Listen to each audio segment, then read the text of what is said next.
Halo, kembali lagi bersama saya Nurhalisa. Di video kali ini, saya akan menjelaskan materi tentang MPR, Presiden, DPR, dan BPK. Majelis Permusyawaratan Rakyat atau biasa disebut MPR adalah lembaga legislatif bikatelar yang merupakan salah satu lembaga tinggi negara dalam sistem ketatanegaraan Indonesia. Setelah amandemen Undang-Undang Dasar 1945, anggota MPR terdiri dari anggota DPR dan DPD. Tugas dan wewenang MPR: 1. Mengubah dan menetapkan Undang-Undang Dasar. 2. Melantik Presiden dan Wakil Presiden hasil pemilihan umum.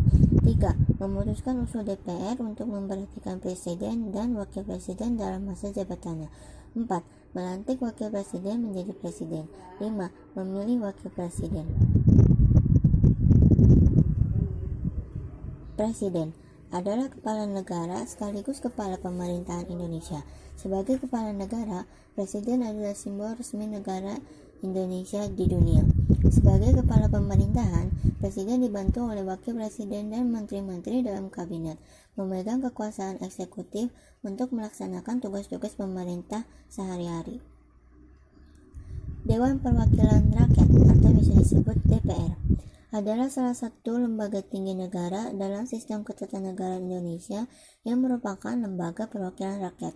DPR terdiri atas anggota partai politik peserta pemilihan umum yang dipilih melalui pemilihan umum. Tugas dan wewenang DPR: 1. Menyusun program legislasi nasional atau Proglegnas.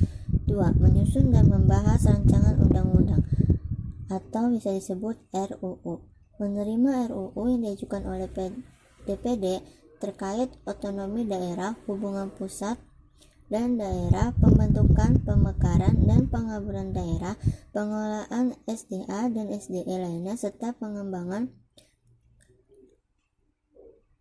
keuangan pusat dan daerah. Badan Pemeriksa Keuangan atau bisa disebut BPK adalah lembaga negara dalam sistem ketatanegaraan Indonesia yang memiliki wewenang memeriksa pengelolaan dan tanggung jawab keuangan negara. Menurut Undang-Undang Dasar 1945, BPK merupakan lembaga yang bebas dan mandiri. Tugas dan wewenang BPK: pemeriksaan pengelolaan dan tanggung jawab keuangan yang dilakukan oleh BPK terbatas pada pemerintah pusat, pemerintah daerah, Bank Indonesia, lembaga negara lainnya, BUMN, badan lainnya umum, BUMD, dan semua lembaga lainnya yang mengelola keuangan negara. Sekian dari video saya, semoga bermanfaat. Terima kasih.